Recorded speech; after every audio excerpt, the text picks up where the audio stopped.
I hope she plays Hot to Go. Uncle Melty, this is you, sitting in your apartment by yourself in your pajamas with a stuffed alligator talking about death metal.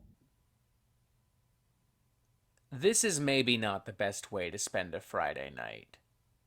Perhaps there are some things in my life that I should reevaluate, reconsider. Perhaps. Oh well, good morning, metalheads of the internet, and welcome to a brand new episode of the Metal Meltdown. Today we are talking about the latest studio album from Ripped to Shreds entitled Sanshi. This is the fourth full-length studio album from this Chinese-American death metal crew, passion project and brainchild of one Andrew Lee, or should I say one of multiple different passion projects and brain children of one Andrew Lee. Turns out he's a very busy guy with a variety of different things happening simultaneously all at once, the most reputable of which, along with Ripped to Shreds, probably being Hukago Grind Time, kind of a weird anime slam grind extreme metal band of sorts. It's not my cup of tea, but hey, if you dig it, more power to you. He's got a bunch of other projects as well, something called Azaf, Dragcar, Reaver, Andrew Lee's heavy metal Shrapnel, another band called Archagini as well, which honestly kind of sounds like a Korean-Italian fusion dish of sorts, and apparently the Encyclopedia Metalum describes them as neoclassical and grindcore. I don't know how that works. I've never listened to any of their stuff, but I'd be lying if I said that that didn't intrigue the ever-living fuck out of me. Out of all of these projects, Ripped to Shreds is not only the one I've come to know the most, they're also the one I've come to enjoy the most because of their blend of new school, old school metal influences and tones and vibes and flavors and such. You got those Swedish buzzsaw guitars and really dry guttural vocals and more deep menacing low guttural vocals as well, with some classic death metal pyrotechnics, some grinding rhythms and crushing battering assaults. And also because of the influence that Ripped to Shreds pull from Chinese mythology and folklore and history, giving us perspectives and stories that we wouldn't otherwise normally hear from heavy metal and death metal and extreme music. With this album specifically, as Ripped to Shreds describe on their own Bandcamp page, conceptually, Sanshi sees the band dig into a morbid fixation on death and the afterlife in the context of traditional Chinese folklore. Tracks like the lead single, Perverting the Funeral Rites, is a song inspired by obscure funeral rites in Taiwan, wherein exotic dancers perform the rituals for living and dead alike. Elsewhere, Force-Fed delves into the legend of Meng Po's Elixir of Forgetfulness, which when drunk by the dead wipes their memories clean before they are reborn into their next incarnation. And Living Effigy was inspired by real-life tales of photographers traversing remote rural China, taking funeral portraits of the elderly who died in solitude. This all makes for a really cool modern death metal record that, while not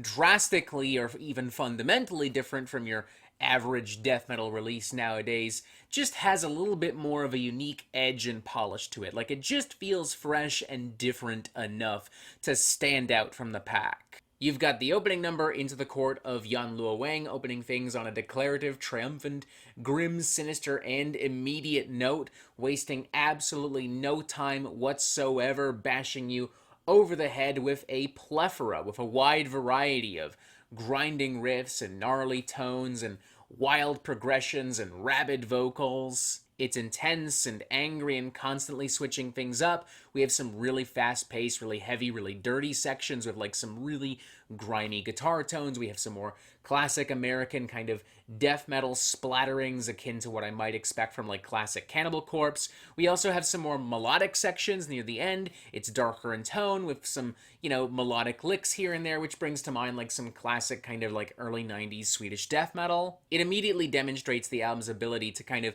keep you on your toes and to keep you excited and invested, even when they're playing with influences and ideas and spices that you've already had many times before in the past. Then the aforementioned Force-Fed follows with a direct gut punch of really grimy, scuzzy, dirty, kind of like late 80s, early 90s grindcore, death grind kind of stuff. Think Repulsion, early Pestilence, you're kind of in the right ballpark. It just has a weird, gross, nasty kind of feel and sound to it. Tons of tasty, explosive, extreme metal moments with manic percussion and rampaging riffs. Love that guitar tone. Love that we make some room for some classic death metal kind of guitar pyrotechnics, a big wailing solo as well. Then there's Sacrificial Fire, which manages to strike a nice balance in between the more melodic tones and aspirations and also the more atypical, extreme, dirty, badass kind of death metal grind stuff, you know? It does have the urgency and the erratic energy of like a crazy, hectic kind of grindcore number with a slew of like wild guitar parts and like gnarly vocal performances, very in your face, very mean, very brutal. Later on, though, things slow down a little bit, and we do have some more emotive licks coming into the forefront of the sound. We're not by any means going into like In Flames, Arch Enemy style territory, but when contrasted with these dirtier influences and tones, it definitely does feel a little bit bigger and even more fantastical. The track has a good amount of grandeur and also gravity. Then there's Corpse Betrothal, which, at least in my opinion,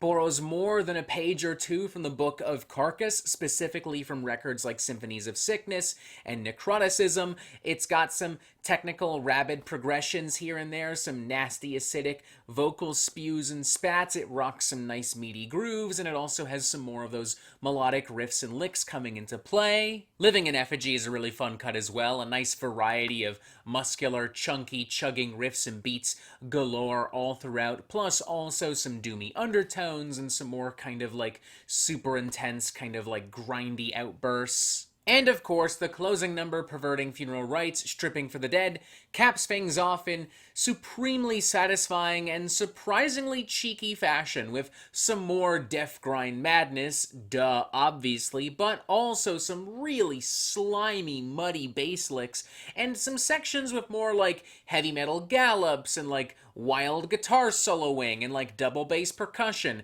This all feels more from the realms of like late 80s thrash metal. Like I could picture Testament and Death Angel putting out stuff with this kind of stuff.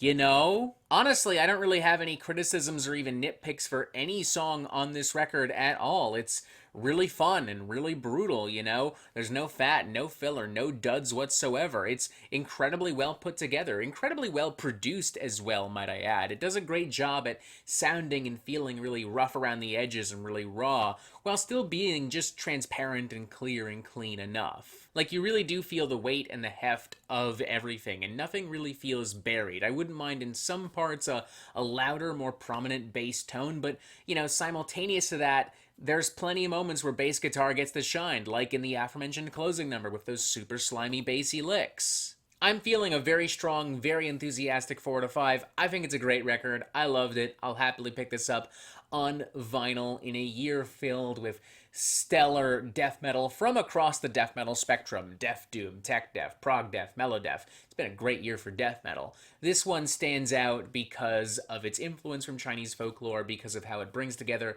so many different spices and tones and influences together into one thing without sounding confused, without sounding like it's too much or trying too much. If you love classic death metal but you want something a little more modern, boom, this is it. If you love modern death metal but you want that classic tone and feel, boom, this is it. I feel like death metal fans in general should be pretty happy with this. Honestly, I don't have much more to say. The record speaks for itself pretty well, so I'm gonna just let it do that and go back to having a pretty boring Friday night. 4 to 5, Sanshi, ripped to shreds. Definitely check it out. I really do not think you will regret it. And that is it for the Metal Meltdown. I am not an expert, nor do I claim to be. So what do you think? Do you like this record? Do you not like this record? And what do you want to hear from me next? And thank you for watching. Make sure you press subscribe right here, just in case you somehow haven't done that already. What the fuck is wrong with you? How have you not done that already? Look a video. Look another video. That's so crazy. And as always, you have yourself a fantastic fucking day.